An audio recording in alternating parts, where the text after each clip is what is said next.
Bunfagum says, if the Scabbards die, does that add enough tension? Yeah, I mean, I think anything could really do it. I think like anything that feels like anything that kind of uh, affect like makes things seem like it's not obviously going to like. Do you know what I'm saying? Like, I think a lot of people don't get it because a lot of people are like, look, Morge, in Alabasta, we always knew that the Straw Hats would beat Baroque Works in the end.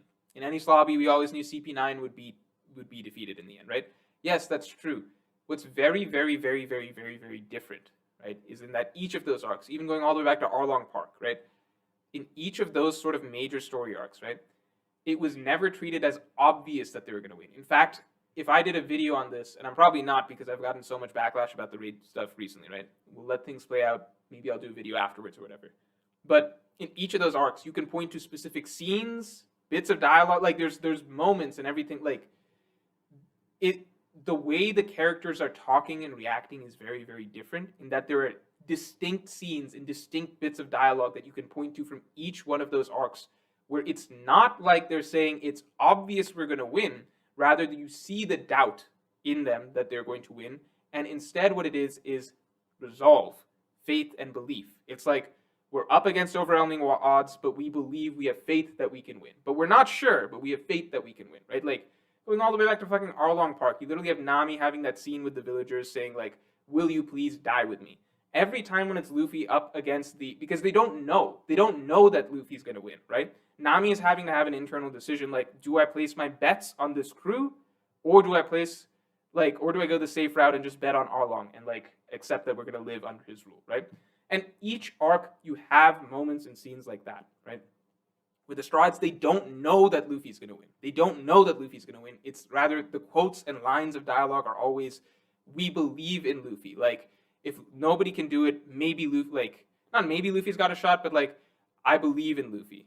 You know what I'm saying? And, like, you might not know exactly what I'm saying until, like, I do a video where I show, I guess, all of the scenes and bits of dialogue, but those are the things that set the tone, that set the sense of dramatic tension, right? Like in Arlong Park, literally, or the Alabasta, literally the scene after Luffy is fighting Crocodile in the desert, you have the scene of the Straw Hats, like chapter 180, right?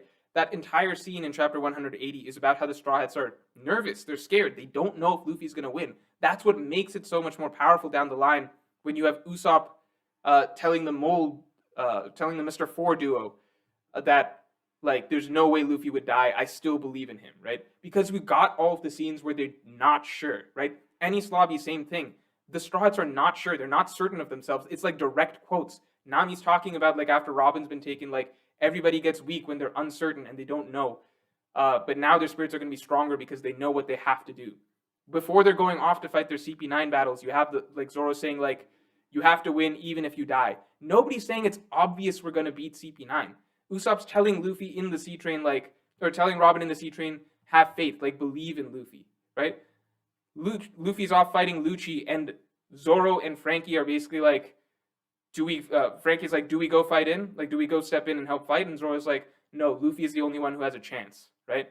Zoro literally didn't know if Luffy was going to beat Lucci. He was actually worried about that. He says that explicitly by the end of the fight. Like, you had me worried there.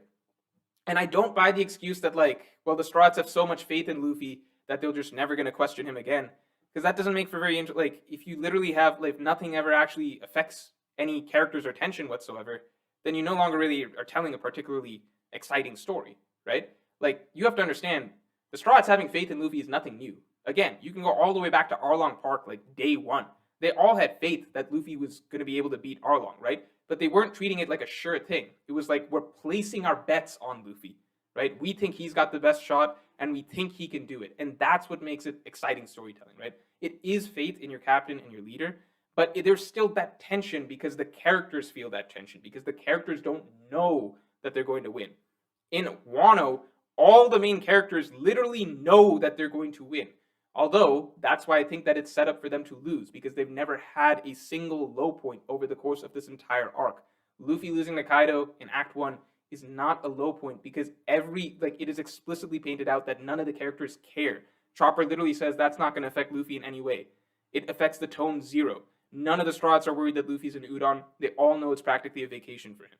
That's the difference. So, like, people don't understand what tension is. Tension is not the reader not necessarily knowing. Like, yes, the logic part of your brain can always tell you the Strahds are going to beat the Arlong Pirates, the Strahds are going to beat Baroque Works, the Strahds are going to beat CP9.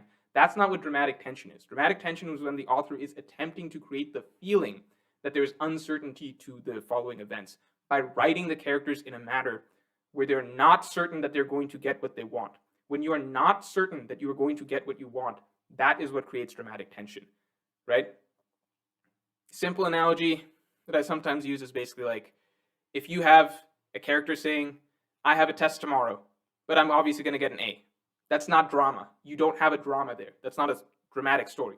If you have a character who says, I have a test tomorrow, it's very difficult, I don't know if I'm going to get an A, but I've studied very, very hard, and I believe that I'm going to go into it and manage to get an A, right? It's a very simple story, but it is a story that now has some degree of dramatic tension because you are not certain that the character is going to get what they want, right? So that's the difference. And like, it frustrates me to see people kind of like talk down on other arcs by saying like, well, we always knew the Strahds would win. It's like, yeah, but it's not the logic part of your brain that you're discussing. You're discussing like whether the story element, like how the narrative is written, right? Is the narrative written in a manner where it's made to be obvious that the characters don't even think twice that the main character could lose?